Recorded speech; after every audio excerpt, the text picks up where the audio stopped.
Well, hello there, everyone. Welcome back to some more Suzerain, where the day of reckoning is fast approaching. Okay, I'm pretty sure we already read this on. Read? Opened. If you want to read the full thing, you can pause. Um, I do enough reading on this series. We already read those on a previous episode, so it's time to have a phone call with the Queen Bitch. I was in my office waiting for the call that could potentially change the future of Eastern Mercopa, and such an important call, I must take a drink. And I hear you saying that, and Pope, I hear you ask, shouldn't you have taken a drink before starting recording? That way, there wouldn't be an interruption. Yes, you are right, but that would um, that would entail a level of prescience and preparedness that I don't bring to this to this, and I hope you can accept me as I am. That's the rough edges are why you come here, right? uh, don't answer. When you call potentially change the future, is there more copy? Yes, yes, yes, yes. The phone started ringing. I took a deep breath as I held it to my ear. I heard the voice of the Queen of Rumburg from the other side. Mr. Rain, how pleasing it is to finally get a chance to speak with you in person. I am Queen Beatrice Livingstone, the Queen of the Four Corners of Mercopa. Yeah, fuck off. Defender of Castle Zarburg, conqueror of the Tranquil Sea, stout protector of the ancient lands of Rum. Ancient lands of Rum sound pretty good. That sounds like a really nice place to live. All the rum you can drink, and it's ancient, so it's all aged. It's all fine quality aged rum, not that bullshit they sell at the bottom shelf.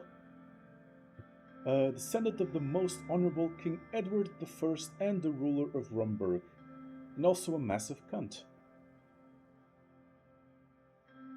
On those items, a bit old-fashioned. Am I supposed to be impressed? Let's not escalate. It's very nice to finally talk to you as well. Excellent.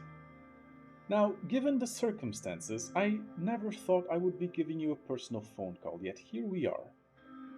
Even after what Swordland has done. Yes, what we have done. We are the criminals here, of course. I am showing you my willingness to talk instead of cutting off communication. How generous of you.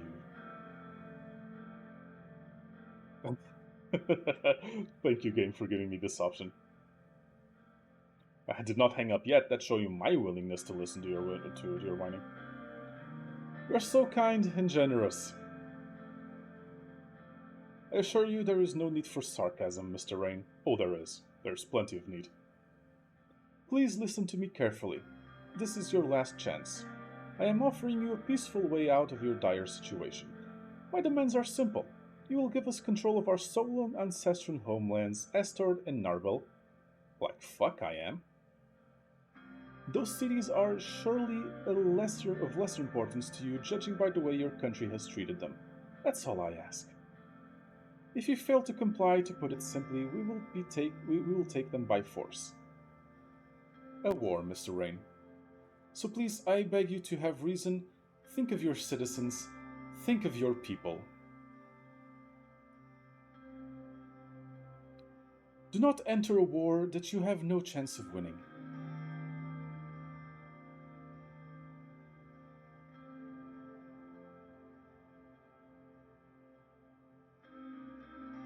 Yeah, you must be out of my mind. Out of my mind if you thought I would give in to your threats. A pity, really. At least my conscience is clear. I have given you a chance and you refused. You have failed your people. A war it is then, Mr. Rain. You will regret your decision until your last breath. The line dropped dead. Oh, great. Good thing we invested on the military, right? And just like that, the Rumburg War had begun. So it's war then. Estort and Narbel.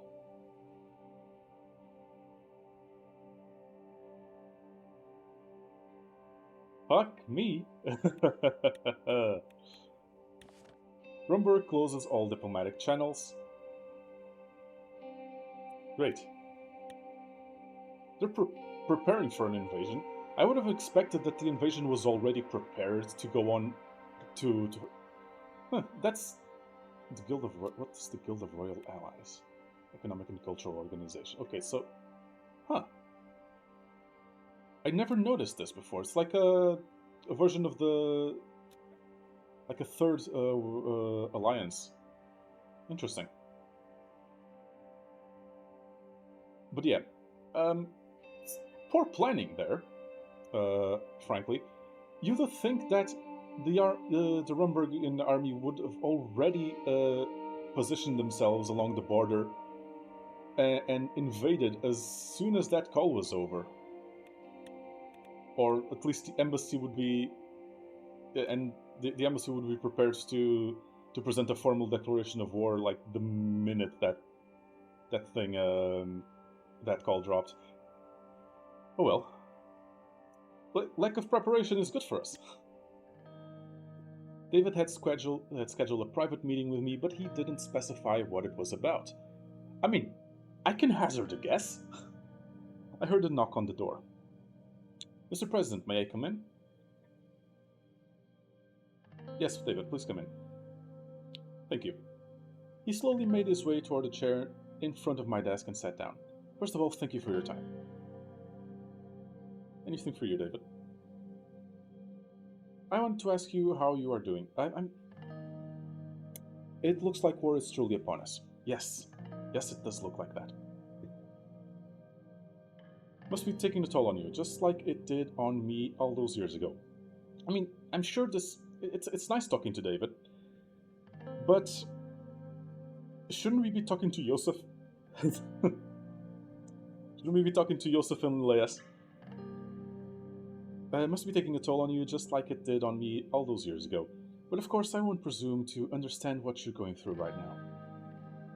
I was never the leader of a nation during wartime, after all.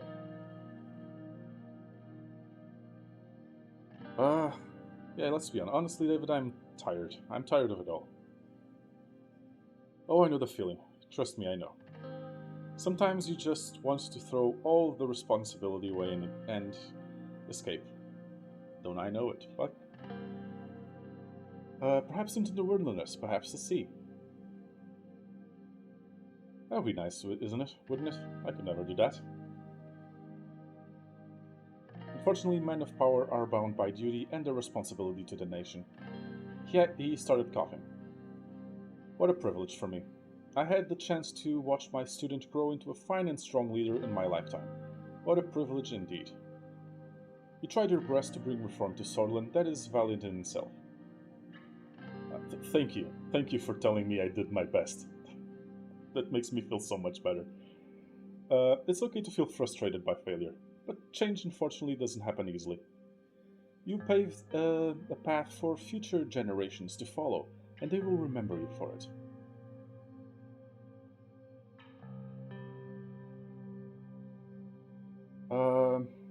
And it wouldn't be possible without you. Let's not be the defeatist. Wouldn't be possible without you. You are too kind, Mr. President. David coughed again, this time for longer. I overheard the conversation the other day near a newspaper stand. It piqued my interest, so I kept listening. They were talking about you. They were calling you a die-hard Mullianist. What do you think about that? I wouldn't say die-hard.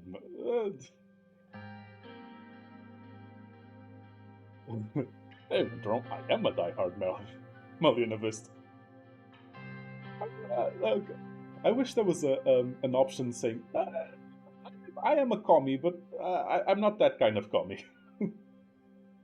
My father, Arton S. Vichy, used to say, always know yourself. It's good to know that you do. So the elections are fast approaching. How are you feeling about your chances?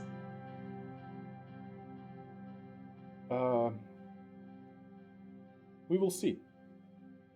Like, I'm not confident at all. Uncertainty doesn't suit you, Mr. President. I'm afraid I have an announcement to make to you. Why? What's wrong? He's sick. He's gonna resign. After the term is done, I will be retiring. I would be lying if I said I wasn't expecting this. I've been in this line of work for many decades now. I swore an oath to myself years ago. I would quit if I ever felt like I didn't have the physical capability to serve anymore. At that point, I would become a hindrance.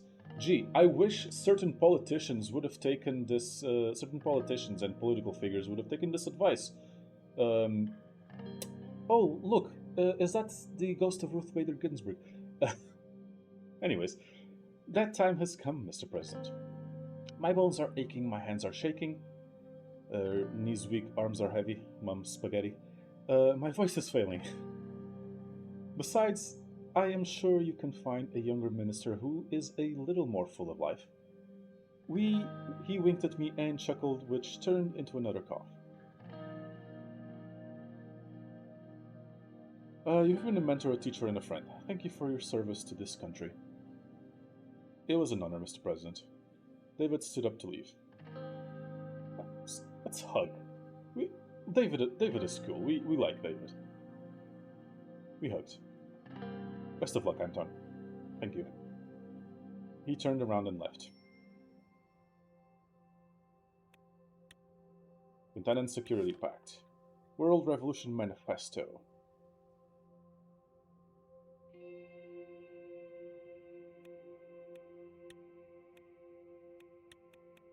Okay, Ato signs non-aggression pact for 3 years with Anraka.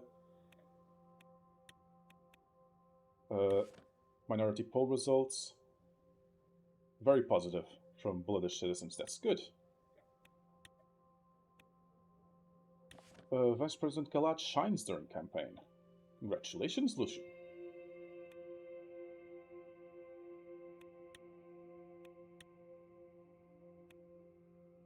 Existence of nuclear... Oh, fuck. We are fucked. Existence of nuclear weapons in Rumburg confirmed. So at least, okay, they're getting sanctioned by the Alliance of Nations. So that's something at least. Our speech resulted in something. USP Congress cancelled.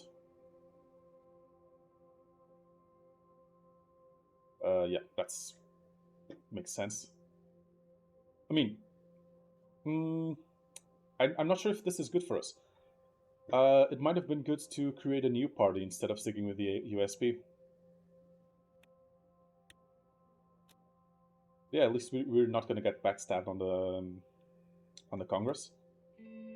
Friday afternoon in the office. I think like there's more important shit we should be doing right now. The door opened and Lucian entered. Mr. President, there is a problem. What kind of problem? Another one? Mr. Hall wants to speak with you. He is in the White Room. Please follow me. We started walking. Do you know what it's about? I was just told to get you, sir. I opened the doors and we entered the White Room. I looked around. Simon was sitting playing with the pen in front of him. Good evening. Mr. President, I'm here to let you know that I will be handing you my resignation shortly. That was to be expected.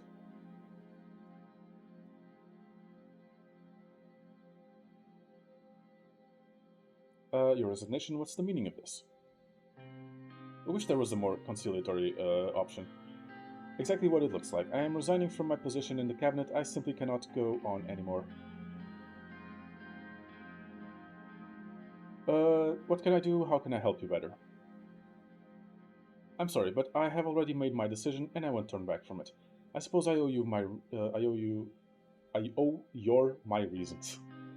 Ah, love the typos. I have failed my mission as the Ministry of Economy. No, you haven't. I gave you an impossible job. During our term, instead of stopping the recession, we have made it even worse and entered the Swordfish Depression. I blame myself for this. I couldn't offer you better solutions. I have proven that I am unfit to serve as the Minister of Economy in Sutherland. I will resign at the end of our term. Please don't do this, Simon. I'm not. I don't want to beg, but I do want to reassure you. It's not his fault. It's mine. I am to blame, not you. I'm afraid things are already in motion, Mr. President. I took a deep breath. I looked at Simon's determined face. I have no choice but to accept your resignation. Simon and Lucian left, and I took a seat alone in the White Room. Economy Minister empty.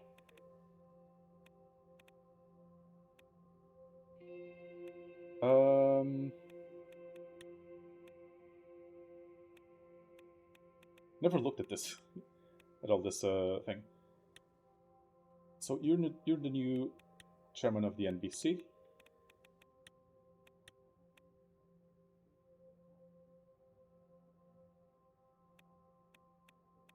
We'll look at this these things that I never did. Spokesman for the Independents, Reformist Wing,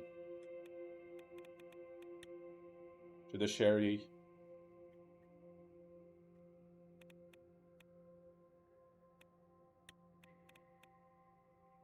Okay, military. Situations. Lack of reservists, not good. Military interference in politics, not good. Adequately equipped, fine. Occasion Air Force rotations. We have experienced generals, a modernized Air Force, happy personnel. Its morale is extremely important. And we have a military industry. Good. It's good for us to take stock before the war. Judicial rivalry, some human rights. Not it's just a Suzerain of human rights. Can't go too far with that. Media bias. Amazing. That's lovely. Average women's rights. Not great, not terrible, just average. Reconciliation process, that's good. Anti-corruption campaign, efficient justice system, and positive judicial personnel. Economy. Fun. Global trade war. Unemployment crisis. Large corporations downsize. Bergy economy plummets. Lauren Rust Belt. England. I'm pretty sure it's England, not Agenland. Oh no, it's Agenland. I've been calling it England all this time. Lax investment, debt crisis, increased employee costs, stagnated production, recovered trade volume, Rooney barely maintains growth, not what we want to see. Where is Rooney? Where is Rooney? Where?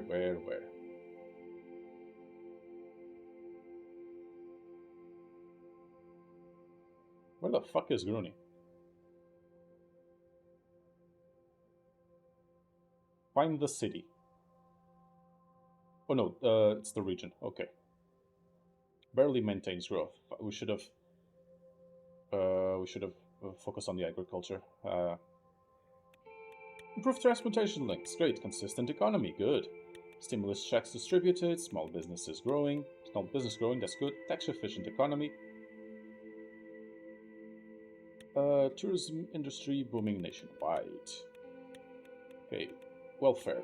Overburdened welfare system. That's not good. But at least there's only one red thing. Funding disruption in welfare. That's less good. Improved working conditions. It's great. State-of-the-art medical school. Quality rural health services. Accessible rural education. Epidemic prevented. Yay! Look what happens when you listen to healthcare professionals.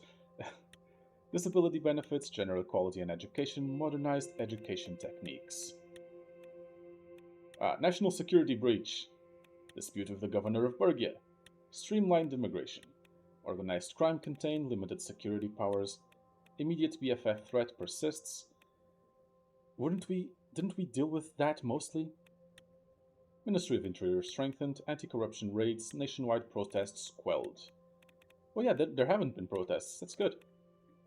Rumburg expansionism, not good. Diplomatic pressure, Magnolia priority.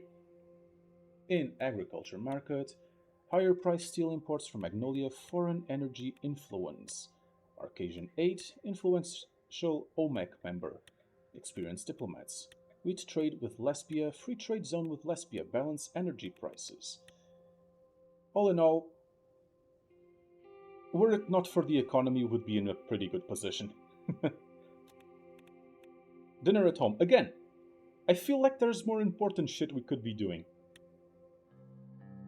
With the election looming and war on the horizon, like, how is Rumburg not invaded yet, for fuck's sake? I'd practically been sleeping in my office lately, but tonight, like, like, the Queen literally said, it's war. Like, it's war then, to my face. And yet, just not, has not declared war yet. What the fuck? Did the Queen just declare war on her whim and not prepared it, and not prepared in advance? That makes no fucking sense. I've practically been sleeping in my office lately, but tonight I made deliberate effort to get home early. Told Monica and Dina I wanted a family supper just like the old days. Monica had promised to cook something special. The usual crowd of protesters was waiting for me outside the gates of the complex. Guards formed a cordon to let me through. I hurried past them, went inside, and locked the front door behind me. I heard footsteps coming my way. Hey, Papa. Let's hug her. I opened my arms to embrace my daughter. She hugged me back happily. How was school today? Dina shrugged. I won a prize at the science fair. Honestly, I think they were teaching girls different stuff before, because they knew we were smarter than boys. That's the spirit. I'm so proud of you. You might be right. Dina smiled. Mama's in there. I've gotta do some homework before dinner. I'm so proud of you. And like your failure of a brother who flunked the entrance exams. At least he's being indoctrinated in good Malianovist socioeconomics. Fuck. I wonder if there's a way that Frank doesn't fuck up in school. I followed her with my eyes as she went upstairs. She was starting to look more and more like her mother. I stepped into the kitchen. Monica was stirring a pot on the stove, her back turned to me. Sure, let's hug her from behind. Snuck up behind Monica and gave her a hug. She screamed and dropped her ladle. What? Come on! When she realized it was me, she smiled and gave me a kiss on the cheek. How were you scared by? What the fuck? Sorry, Anton, I guess I've been on edge lately. What's wrong? Why don't you go and fix yourself a drink in the living room? I'll let you know when dinner's ready. Can I ask her what's getting her on edge? I sat down in the living room, poured myself a bit of whiskey, and flipped through one of Monica's women's magazines. Tina came rushing back down the stairs and made a beeline for the coffee table. She picked up her pencil case. Almost forgot that. What do you hear from your brother these days? Not much. He writes me letters sometimes. Papa, are we bourgeoisie pigs? oh, phenomenal. Fucking phenomenal. Not if I have anything to do with it. Monica appeared to the doorway. She smiled at the two of us. Dinner's ready. The three of us gathered around the dinner. Are we bourgeois pig? Daddy, what is a bourgeois pig? The three of us gathered around dining room table. Monica ladled out bowls full of zabla. The stew tasted as good as it smelled. Now that we're all here, I wanted to say something.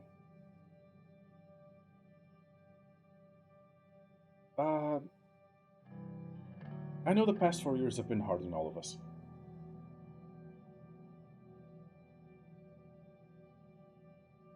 I mean, my son as well. I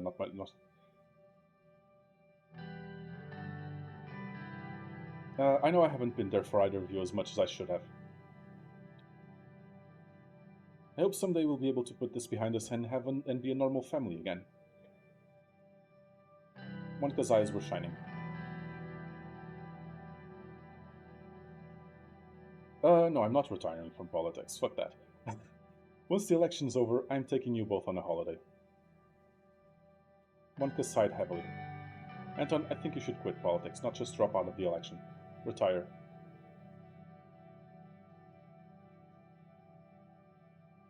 Honestly, I have been having similar thoughts, but I'm not doing it. With everything that's happened, I don't think you belong in government. Out? That is harsh, but fair. Of course, I don't want to lose the progress we've made for women, but I'm afraid that will happen anyway. You being president, it hasn't been easy on any of us. Maybe we could get back to the way things were before. I'm sorry, I can't. I've got to keep going. Monica's lips frowned a thin line. He never did know when to give up. Can we finish dinner now? Of course. Three of us finished our food in silence. Once we had cleared our plates, I went up to my study. See, Monica, I was expecting a little bit more support from you, considering I was nothing but supportive to you and the women and your going into the women's rights campaigns. I would hope you would support me more in this at this point. I still had work to do.